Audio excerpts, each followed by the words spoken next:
This channel is proudly sponsored by Tian Shang, Lone Wolf Fists, and their upcoming Kickstarter campaign, featuring Acid and Steel, which is an expansion for the core Lone Wolf Fists game. It brings many new things such as additional character options, allowing you to participate as a robotic character or a damned hero. You also have information on the demonic Asuras, you have lore, bestiaries, and many other things. Lone Wolf Fists is a post-apocalyptic, super-powered martial arts tabletop RPG. This is your chance to get the core book and the expansion book as physical products. You will find the link to the Kickstarter in the description and in the pinned comment. Hi! Welcome to this part of my review featuring Chorogaiden.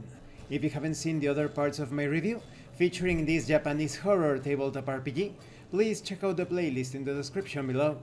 This time we are going to talk about fighting and the Beyond Focus Check. Chorogaiden is an investigation-themed game. However, sometimes dangers and actions can occur.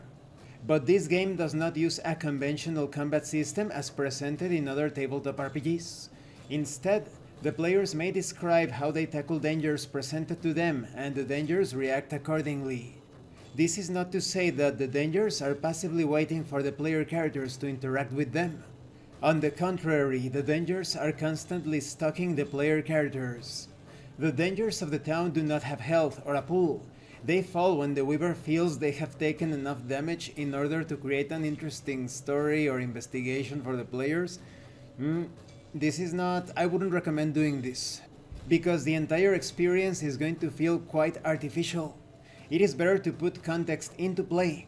If the player characters take action in a clever or intelligent, or perhaps just lucky way against a particular horror, then something is going to happen in their favor. But if not, then they will suffer the consequences. That's it. You don't need to wait for this is the right moment. This way the story is going to be more interesting. No, let the context guide the situation. When it comes to damage, if an investigator is ever hurt, either physically or mentally, they take damage in the form of losing a d12 from their pool. If the damage is extreme, the Weaver should take 2 d12s from their pool, but never more.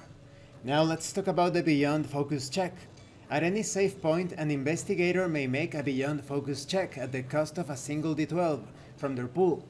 They do not roll this die, however. Doing this always increases the IF by 1. And you could say, what is an IF? This is not well explained in my opinion, because the IF definition appears later on. It's going to be explained in the next part of this review series. It stands for Iris Focus, and it's usually pretty bad.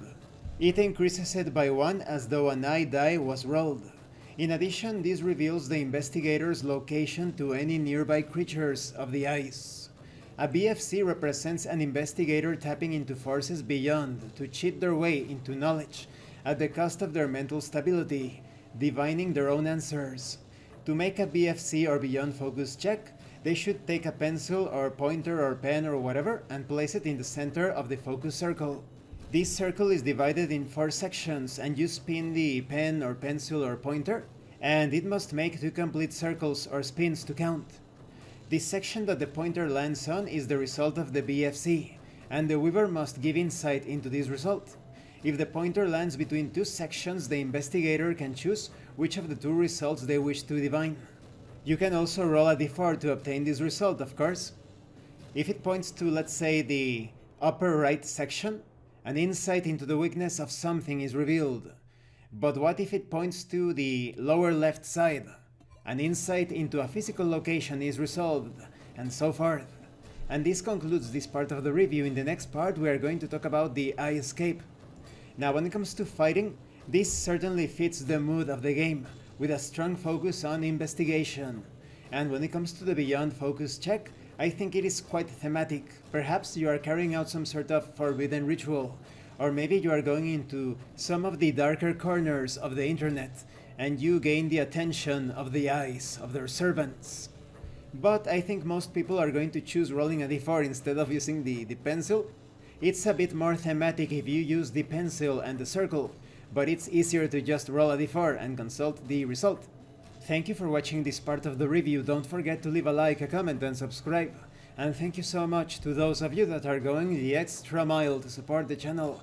If anyone else wishes to further support the channel, consider joining as a member and enjoying exclusive tabletop RPG tips. You can also use the super thanks button and check out the pinned comment below. This has been Abraham El Jaguar, a professional game master.